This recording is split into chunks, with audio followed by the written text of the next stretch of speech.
सभी को नमस्कार। सभी अच्छे, आशा करता हूँ आप सबको स्वागत है वाओ ट्रेडिंग गीक चैनल पर। तो जो ट्रेडर है और भी ज़्यादा लॉस करने वाले हैं। अब ऐसा क्यों? क्योंकि हम जब ट्रेड करते हैं तो इस ट्रेड में हम बहुत सारा चार्जेस पे करते हैं और उसमें से एक चार्जेस है एनएसी को जो हमको देना पड़ता है। अब ये चार्जेस एनएसी के लिए इनकम है। अब ये इनकम एनएसी सिर्फ अपने पास ही नहीं रखता था, ये इनकम का थोड़ा सा हिस्सा वो ब्रोकर को भी देता है। अब कैसे देता है? साल में ब्रोकर जितना भी टर्नओवर निकलता है तो उसमें उसका एक परसेंटेज के हिसाब से एनएसी उसको वो उसका हिस्सा देता है। अब दोनों में ऐसे सेटिंग होके रखा था, अब ये सेटिंग सेबी ने कर दी बंद। अब ऐसे केस में जो ब्रोकर था उनका जो एक्स्ट्रा प्रॉफिट होता था, एक्स्ट्रा रेवेन्यू जनरेट होता था, वो बंद हो चुका है। अब इसी एक्स्ट्रा प्रॉफिट को निकलने के लिए वो ब्रोकरेज चार्ज को बढ़ाने वाला है। अगर ब्रोकरेज चार्ज को बढ़ा दिया जाए तो जो ट्रेडर लॉस कर रहा था वो ट्रेडर और भी ज़्यादा लॉस करने लगेगा, और जो ट्रेडर नहीं प्रॉफिट और नहीं लॉस, मोटा मोटा पकड़ लीजिए कि वो कॉस्ट टू कॉस्ट में ही है, मार्केट में प्रॉफिट भी नहीं कर रहा है और लॉस भी नहीं कर रहा है। ऐसे केस में वो ट्रेडर भी लॉस कर देगा।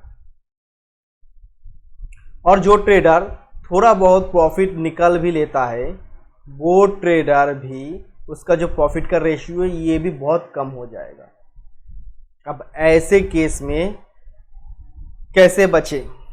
ऐसे केस में बचने के लिए आपको बहुत सारी स्टडी की ज़रूरत है।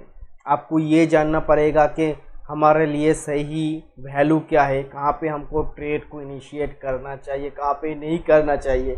अगर हमने कोई भी गलत ट्रेड में एंट्री ले लिया तो उस ट्रेड से हमको कैसे निकालना है,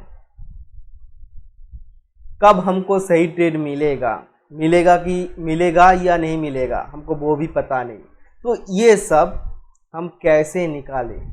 तो 5 जुलाई निफ्टी 50 में क्या चार्ट बना है, क्या है सिनेरियो, उसमें से उसको देखते हुए ये सब हम जानने की कोशिश करेंगे। तो चलिए, जिसने भी इस चैनल को सब्सक्राइब नहीं किया तो प्लीज़ इस चैनल को सब्सक्राइब कर दीजिए। जितना ज़्यादा हो सके इस वीडियो को शेयर कीजिए क्योंकि ये वीडियो आपके लिए बहुत ही इम्पोर्टेंट होने वाला है। तो चलिए, मैं अपनी स्क्रीन को शेयर करता हूँ।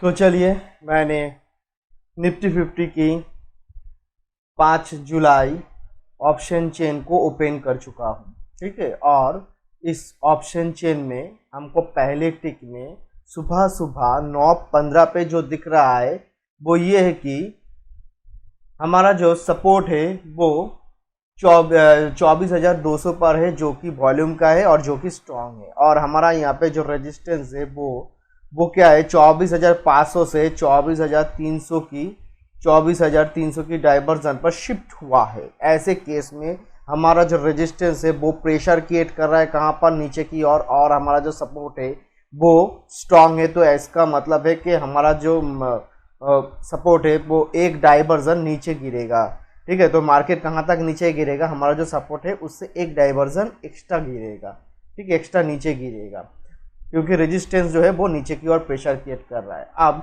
यहाँ पे आप फॉलो कीजिए रेजिस्टेंस में, यहाँ पे रेजिस्टेंस साइड में यहाँ पे देखिए 91% है, अच्छा यहाँ पे 98% है और यहाँ पे 100% है।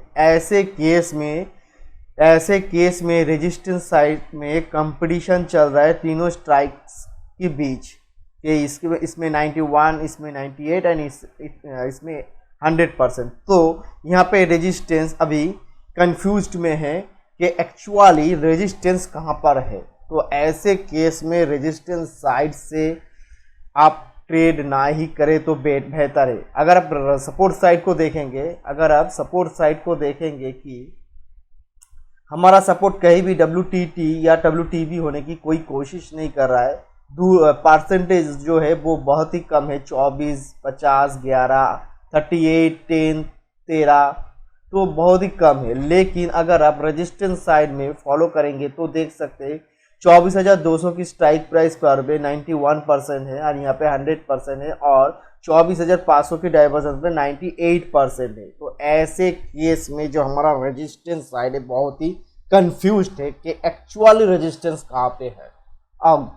अब अगर रेजिस्टेंस यहाँ से यहाँ पर शिफ्ट हुआ है और यहाँ पर शिफ्ट होने के बाद अगर फिर यहाँ पर शिफ्ट हो जाए और येलो कलर यहाँ पर दिखने लगे तो ऐसे केस में वो फिर से WTT हो जाएगा, ठीक है, क्योंकि ये जो है रेजिस्टेंस 24,300 से 24,200 पर जाएगा। उसके बाद अगर वो 24,500 पर येलो कलर दिखने लगा तो ये WTT हो जाएगा। लेकिन अगर येलो कलर 24,300 पर ही दिखने लगा तो ये WTV होगा। तो पल भर में ही ये अपना कैरेक्टर को चेंज कर सकता है। तो ऐसे केस में रेजिस्टेंस बहुत ही रिस्की है। ऐसे केस में हमको जो लाइन को ड्रॉ करना है वो है सबसे पहले एक तो है EOS -1 और हमारे लिए जो है यहाँ पे EOR एंड EOR+1 की लाइन को हमको ड्रॉ कर लेना है। तो चलिए यहाँ पे आप देख सकते हैं कि मैंने लाइन को ड्रॉ किया है। यहाँ पे मैंने लाइन को ड्रॉ किया है, आप देख सकते हैं कि EOS -1 EOS EOR and EOR+1। तो यहाँ पे लिखा हुआ है जो EOR होगा हमारे लिए सेफ ट्रेड होगा, जो EOR+1 होगा वो हमारे लिए सेफ ट्रेड होगा। अब जो EOR है वो हमारे लिए रिस्की होगा और EOS है वो हमारे लिए क्या होगा, वो रिस्की होगा और EOS -1 हमारे लिए सेव होगा। मैंने बताया था ये, जब भी मैंने यहाँ पे नोट किया था तब मैं बताया था कि हमारा जो मार्केट है, जो ऑप्शन चेन है, इसका सिनारियो अगर जैसे जैसे होगा उसके हिसाब से ये रिस्की होगा, ये सेव होगा, तब ये पता चलेगा। ऐसा भी हो सकता है कि सुबह सुबह हमको लगता है कि ये सेव है, लेकिन जब यहाँ पर मार्केट जाए तब शायद ये रिस्की हो जाए। तो इस चीज़ को भी आपको ध्यान पूर्वक रखना है। तो ऐसे केस में आप देख सकते हैं कि रिस्की से मतलब EOS से मार्केट ने रिवर्स किया और टोटली EOR तक गया, EOR+1 तक मार्केट गया। तो जिसने भी इस ट्रेड को लिया होगा, रिस्की ट्रेड को, उन्होंने इस ट्रेड में सफलता पाई होगी। अब बात यह है कि EOR से तो सेव हो, तो EOR तो सेव है, तो EOR से मार्केट नीचे क्यों नहीं गया, और हमको अगर एंट्री ले भी लिए थे तो हमको EOR से अगर एंट्री लेने के बाद अगर हमको पता चलता है कि मैं रॉन्ग एंट्री लिया तो हमको कैसे निकालना है, हमको कैसे पता चले कि हमने रॉन्ग एंट्री लिया है। तो चलिए सबसे पहले हमको तो एंट्री तो लेना नहीं चाहिए था EOR पर, क्यों EOR+1 पर। अब ऐसा क्यों, देखिए EOR+1 पर जो ये डोजी बना हुआ है वो बना हुआ है 10:30 पर ये डोजी बना हुआ है। अब ऐसे केस में हम 10:30 पर ही चलेंगे। चलिए 10:20 पर हम चलते हैं। चलिए 10:20 पर हमको क्या देखने को मिलता है, हमारा जो रेजिस्टेंस और सपोर्ट है वो क्या है, एक ही स्ट्राइक प्राइस है। बहुत ही ध्यानपूर्वक ये चीज़ देखिएगा, जितना हो सके ज़्यादा इस वीडियो को शेयर कीजिएगा, क्योंकि ये वीडियो बहुत ही एक काम का वीडियो है, बहुत एक अच्छा इन्फॉर्मेशन है आपके लिए, ताकि आप इस झांसे में ना आए, गलत फहमी में ना रहे कि हमने तो सेफ जगह से एंट्री लिया है तो हमें कोई कुछ नहीं कर पाएगा, हम प्रॉफिट लेके ही जाएंगे और इस प्रॉफिट के चक्कर में आपको बहुत बड़ा नुकसान हो जाएगा। तो इस चीज़ का आपको बहुत ध्यान रखना है। तो एक ही स्ट्राइक प्राइस पे हमारा सपोर्ट है, एक ही स्ट्राइक प्राइस में हमारा रेजिस्टेंस और सपोर्ट है। रेजिस्टेंस किसका है, सिर्फ वॉल्यूम का है, और हमारा जो सपोर्ट है वो क्या है, वो वॉल्यूम एंड वाई दोनों का है। तो ऐसे केस में जब एक साइड में एक ही स्ट्राइक प्राइस में हो रेजिस्टेंस एंड सपोर्ट, और एक साइड में वॉल्यूम एंड वाई दोनों के दोनों ही खड़ा हो, और उल्टा साइड में जैसे कि रेजिस्टेंस साइड में सिर्फ वॉल्यूम खड़ा हो, तो ऐसे केस में गलती से भी आप कोशिश ना कीजिए कि EOR से खरीदने की या तो EOR+1 से खरीदने की कोई कोशिश ना कीजिए। अगर आपने खरीद लिया भी होगा तो, और एक चीज़ देखिए, पहले तो हमको खरीदना नहीं चाहिए, मतलब EOR+1 से हमको ट्रेड इनिशिएट नहीं करना चाहिए था। इसका कारण आप देख चुके हैं कि एक साइड में हमारा सपोर्ट साइड में वाई एंड वॉल्यूम दोनों का है और रेजिस्टेंस साइड में सिर्फ वॉल्यूम का है। तो ऐसे केस में जब एक साइड में दोनों का हो और एक साइड में एक का हो, तो ऐसे केस में हमको जैसे यहाँ पे सपोर्ट दोनों का है और रेजिस्टेंस जो है वो सिर्फ एक का है, तो हमको UR+1 से ट्रेड को इनिशिएट करने की सोचना नहीं चाहिए। ऐसे केस में ऊपर से खरीदने की बजाय हम नीचे से, ऊपर से ट्रेड लेने की बजाय हम नीचे से ट्रेड को इनिशिएट करने की कोशिश करेंगे। ठीक है, तो चलिए दूसरी बात, अगर हमने ट्रेड ले भी लिया तो उस ट्रेड से कैसे हमको समझ में, मतलब कैसे हमको निकल जाए। ठीक है, सबसे चलिए देखते हैं। हमने गलती से ट्रेड ले लिया और ट्रेड लेने के बाद आप देख सकते हैं, ट्रेड लेने के बाद ट्रेड लेने के बाद मार्केट थोड़ा बहुत, यहाँ पे आप ट्रेड लिए थे, अब यहाँ पे ट्रेड लेने के बाद मार्केट थोड़ा बहुत ऊपर गया, आपका स्टॉप लॉस साइड हिट नहीं किया होगा। ठीक है, देखिए यहाँ पे स्टॉप लॉस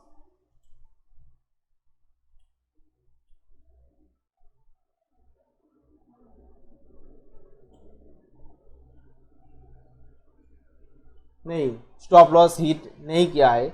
तो ऐसे केस में जब ये स्टॉप लॉस हिट नहीं किया है तो मार्केट में यहाँ पे एंट्री लिया, इस कैंडल पर हमने एंट्री लिया और एंट्री लेने के बाद मार्केट अपना स्टॉप लॉस नहीं हिट किया, थोड़ा बहुत ऊपर गया और नीचे आने लगा।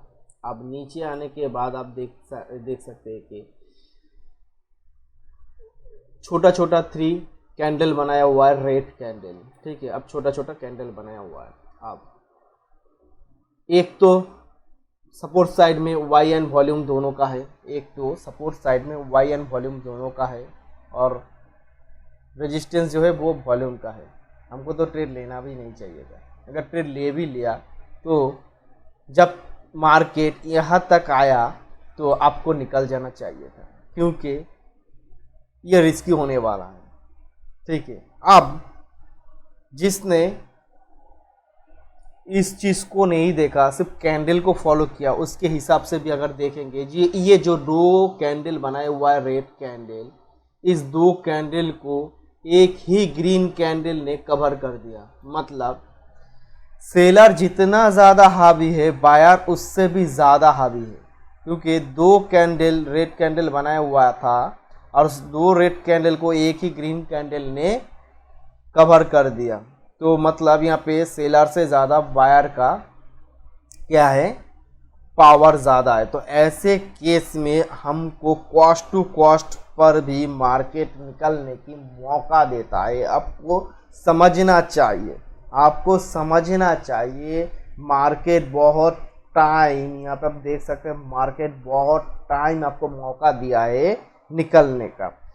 तो इस चीज़ को समझिए, ताकि अगर गलत ट्रेड आप ले भी लिए हैं तो उस ट्रेड से आपको कोई लॉस ना हो। तो चलिए आज इतना तक ही। ऐसे वीडियो पाने के लिए इस चैनल को सब्सक्राइब कीजिएगा, जितना ज़्यादा हो सके इस वीडियो को शेयर कीजिए और कमेंट कीजिएगा कि ये वीडियो आपको कैसा लगा। तो चलिए मिलते हैं फिर नेक्स्ट वीडियो पर।